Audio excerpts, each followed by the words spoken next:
Hi guys, scenthound here, coming to you with 2022 release by Issey Miyake, Leo de Se pour Homme Eau and Cedre.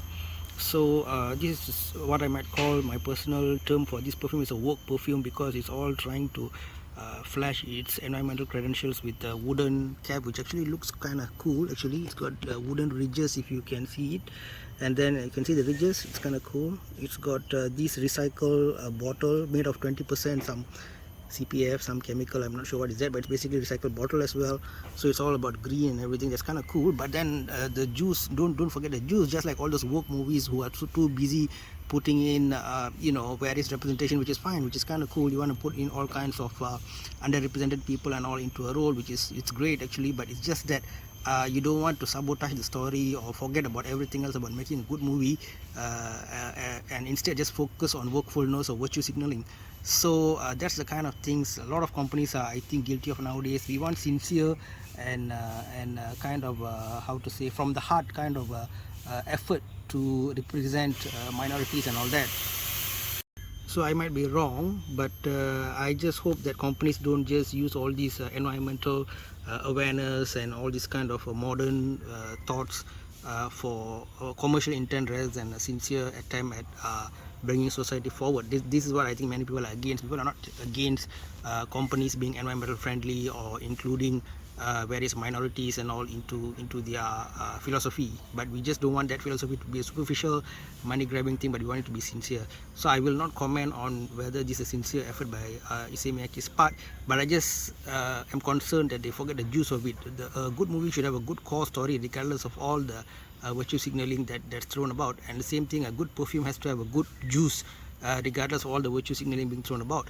So the issue is that there's been this trend, I think Hermes H24 also is guilty of that, whereby ingredients are becoming much reduced. Is it a trend of minimalism or is it cost cutting? I'm not sure, but these minimal perfumes are not giving us the rich varied notes that we want. Okay, it's okay if you have minimal notes, but they are strong, rich, and have a theme, then it's okay. So this got a lot of bitter green opening. I think the opening does a disservice. That's why its popularity dropped like a stone after it launched, and I got this 50 ml for about $75 US, which is kind of decent when considering that I got this at a mall and so not at any discounter, and at such an early stage of the perfume's lifespan. Okay, so but to be honest, the dry down is not so horrible, right? So the cedar dry down, it's got a calming, woody kind of feel.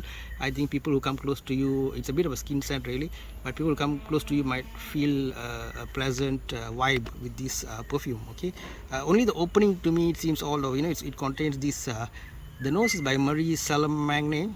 Sorry for my pronunciation. Marie Salamagne, I think is her name.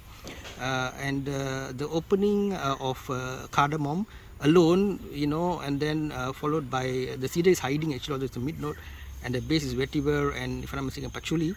And that whole greenery, woody thing is kind of bitter when it's open. So I think that itself turns off many people.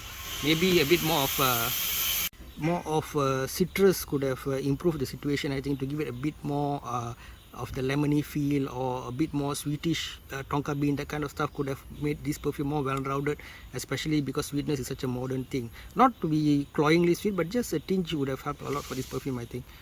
So unfortunately, I would give this about 1.5 or 2 out of 5. Issey Miyake, you got to really step up your game.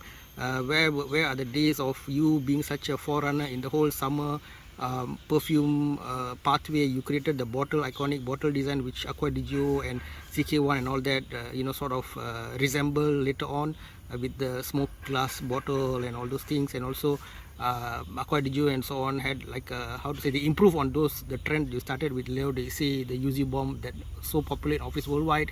So you got to step up your game. You can't just follow the old 90s bottle design and term, and then try to write on it with some adding a slap of workfulness on top of it. So I hope, Issey Miyake, I love your earlier products. I bought many of it. I hope you don't let the fans down, and we need better than that. 2023, maybe you come out with better products after the COVID era. So best of luck, Issey Miyake. But for now, unfortunately, my impression is 1.5 out of 5. If you guys disagree, do comment. Thank you. Take care. Bye bye from scenthound.